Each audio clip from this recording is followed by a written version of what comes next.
Salut, moi c'est Noz et bienvenue sur ma chaîne. Aujourd'hui je vais te parler de mes achats manga de mars. Donc ce tas, j'en ai eu pour un petit peu plus de 100 €. J'ai tout acheté en librairie, donc c'est que du neuf directement, je te le dis, tous les tomes sont en parfait état. Donc achetons chez les libraires, vive les libraires. Là-dedans j'ai une nouvelle licence et c'est pas une petite licence, je t'en parle à la fin, mais c'est de la bombe. Et avant de commencer cette vidéo, j'ai envie de dire un grand merci à tout le monde, que ce soit pour les abonnements ou les commentaires. Ça me fait trop plaisir, la chaîne monte très vite. Je réponds à tous les commentaires aussi, c'est trop cool, merci infiniment. Bref, j'arrête de parler, on passe directement à mes achats manga.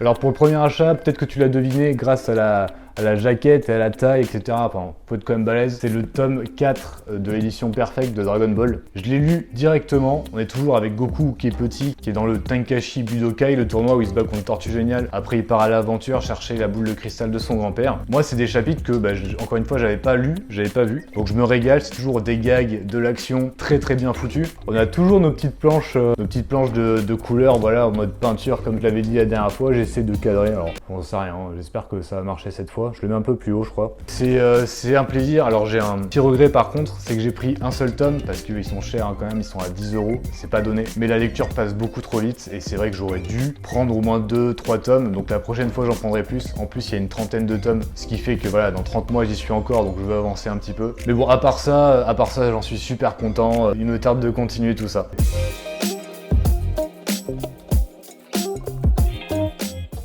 Ensuite, le Graal. Bon là si t'as pas reconnu, c'est que tu connais pas, enfin je t'en veux pas. Enfin si, je t'en veux parce qu'il faut pas passer à côté. C'est l'Attaque des Titans, le 8e tome, l'édition colossale. Donc avec ses covers magnifiques, ultra cool à chaque fois. Là, alors je l'ai pas lu, je vous fais un petit topo sur mes trucs. Je vous raconte un peu ma vie comme d'habitude. Je ne lis pas les tomes de l'Attaque des Titans parce que je suis le scan assidûment tous les mois. Et je suis l'anime aussi. Je garde ces tomes là pour me les lire tous d'une traite en juillet quand le dernier tome de l'édition colossale sortira, donc j'ai hâte, mais bon voilà, je sais à peu près où ça se situe, c'est l'arc de la saison finale, qui vient de se finir là il y a dimanche dernier. D'ailleurs la fin, pour ceux qui sont anime only, ça doit être terrible, je compatis parce que franchement ça va être terrible. En tout cas moi j'attends impatiemment le dernier scan qui va sortir le 9 avril, un truc comme ça. Je vous ferai peut-être une vidéo dédiée sur la fin de l'Attaque des Titans sans spoil, mais pour dire un peu mes avis globaux. En tout cas, pour le tome 8, le mois prochain ça sera le 9, sans surprise.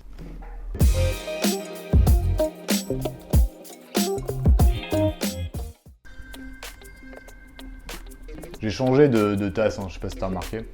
Tu t'en fous. Bon. Ensuite, le tome 4 et le 5 de Demon Slayer. Voilà, j'ai les 3 premiers, je prends le 4 et le 5. C'est des choses assez logiques. Voilà, je suis la continuité du manga, je ne saute pas de tome, personnellement. C'est toujours aussi bon. D'après un abonné qui m'a lâché un commentaire qui m'a dit que l'arc que moi je ne connaissais pas commençait à partir du tome 6, donc je le découvrirai pas dans ces 2 tomes. Malgré tout, ma lecture est très plaisante, je kiffe toujours autant. Là, j'ai commencé le tome 4, comme tu peux le voir, je le finirai ce soir tranquille.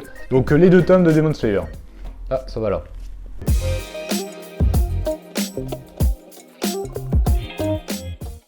Ensuite, logique, si tu as suivi mes anciennes vidéos, je vais faire un marathon de TPN la semaine prochaine, dimanche prochain. Donc j'ai pris les tomes qui me manquaient, donc le 7, le 8, le 12, le 13, le 17 et le 18. Bon, j'ai pas encore le tome 19, je vais l'acheter sûrement demain pour l'avoir pour le marathon. Je t'avoue, j'ai hâte de voir un petit peu comment je vais réagir au marathon. C'est vraiment expérimental. J'ai jamais lu autant de mangas, je sais pas si je vais être crevé ou si je vais être hypé de fou. Qu'est-ce que je vais penser de l'histoire, tout ça, je suis curieux de savoir. Je sais même pas si mon portable va tenir le coup, qui serait terrible par ailleurs, mais on ne sait pas ce qui peut arriver. Mais voilà, en tout cas, j'ai pris les tomes, je suis prêt, je suis paré pour le marathon. Si tu viens du futur, tu as le lien qui est ici du marathon. Si tu es dans le présent, j'attends vraiment la semaine prochaine pour voir la vidéo et me dire ce que tu en as pensé. J'espère que ça va plaire, j'espère que ça va vous faire kiffer. En tout cas, voilà les 6 tomes de TPN. Très content. Voilà.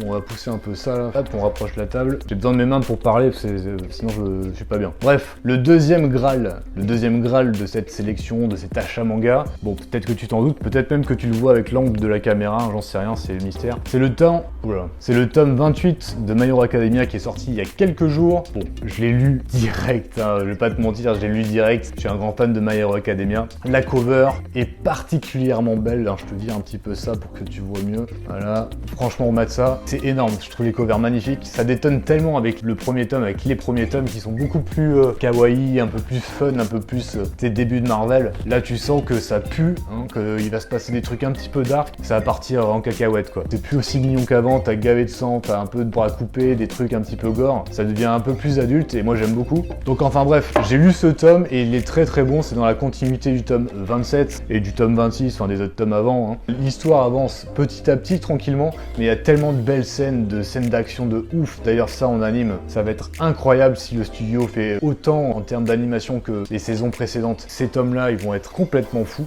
Moi j'aime beaucoup aussi le côté où l'auteur, Koei Horikoshi, hein, l'auteur a fait vraiment évoluer en termes de skill et en termes de pensée les super vilains autant qu'ils l'ont fait avec les super héros. L'auteur n'avait pas prévu de faire ça à la base, d'ailleurs c'était marqué dans les petits topos en début de page là. Au final il l'a fait et ça donne vraiment un relief super sympa à l'histoire et je trouve ça super intéressant parce que bon c'est vrai que t'es pour les super héros mais t'apprécies les super vilains comme Marvel peut très bien le faire aussi quoi. Tu peux apprécier Galactus ou le Joker ou ce genre de personnes. Ah, j'ai fourmi dans les pieds, ah c'est terrible. Bon, c'est pas grave.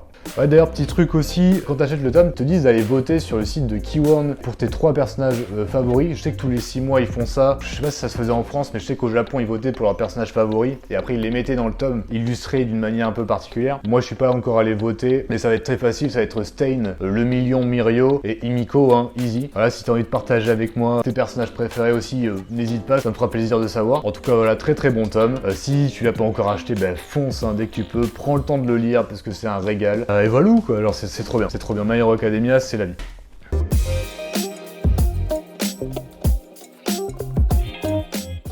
Bon, pour le dernier achat manga, c'est les 3 tomes de Kingdom, c'est donc ma nouvelle licence. T'as le tome 1, le tome 2 et le tome 3 que je n'ai pas encore lu, que je voulais absolument pas acheter parce que quand j'ai fait ma mangatech, bon je te raconte encore une fois un petit peu ma vie, mais c'est quand même important. Quand j'ai fait ma mangatech, je voulais absolument pas faire des séries trop longues. Je m'étais limité à me dire, je prends des séries à 40 voire 50 mangas maximum si vraiment la série en vaut le coup, mais jamais plus. Pourquoi? Bah parce que c'est cher déjà, c'est un bon argument je trouve. Ça prend énormément de place et plus la série est longue, moins t'auras tendance à la relire. Et moi, c'est vrai, quand je fais des séries, c'est pour les relire. Enfin, les avoir pour les avoir, c'est cool la collection, mais c'est aussi pour pouvoir les relire ou les faire lire. Donc pour toutes ces raisons-là, j'avais décidé de pas prendre Kingdom parce que je sais que actuellement il y a 50 tomes et qu'il y en aura une centaine. Sauf que j'en ai entendu parler partout, tout le monde dit que c'est de la balle. J'ai eu des commentaires aussi me disant comment ce Kingdom c'est vraiment bien. Donc voilà, moi ça attise ma curiosité et j'avais envie de me déshyper de ça en lisant 1 ou 2 chapitres sur internet, en baissant un peu ma hype, en me disant ouais, bon les gens font trop, etc. etc. Sauf que du coup, c'était une connerie. J'ai lu le premier chapitre et là j'ai vu tout le potentiel de la série. Sur les personnages, je sens que tu peux t'accrocher à eux très facilement. Côté historique, des guerres, côté vraiment combat très puissant. Il y a tellement de choses qui peuvent se créer de ce manga, de ce premier chapitre, que j'ai compris pourquoi tout le monde en parlait, que tout le monde kiffait. Voilà, j'ai compris le potentiel et vu que voilà, t'as des gens qui sont à jour, donc au tome 48 ou 49, je sais plus, te disent que c'est toujours aussi bien qu'au début et que c'est incroyable ce qui se passe, je pouvais pas passer à côté. Donc je me suis pris les tomes. Tant pis pour ma règle.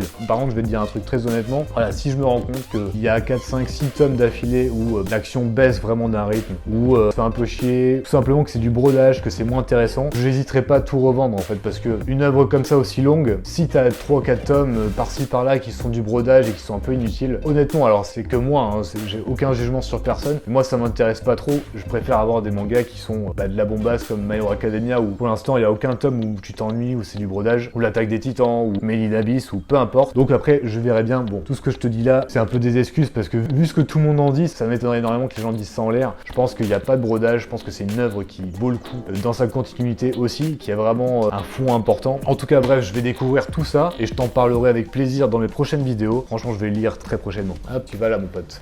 Et voilà, c'est déjà là. Oh, j'ai des fourmis dans les jambes. Oh mon dieu. Faudrait que je m'achète un coussin, mais bref. Voilà, c'est la fin de cette vidéo. Merci d'avoir regardé jusqu'au bout. N'oublie pas de t'abonner, de liker et de commenter si t'as kiffé. Ça, c'est toujours un plaisir. Donc, je te dis à la semaine prochaine pour le marathon de TPN des 19 tomes. Je sais pas trop comment ça va se passer. Hâte de te montrer tout ça et de voir tes retours. En tout cas, je te dis à dimanche 17h. Bye.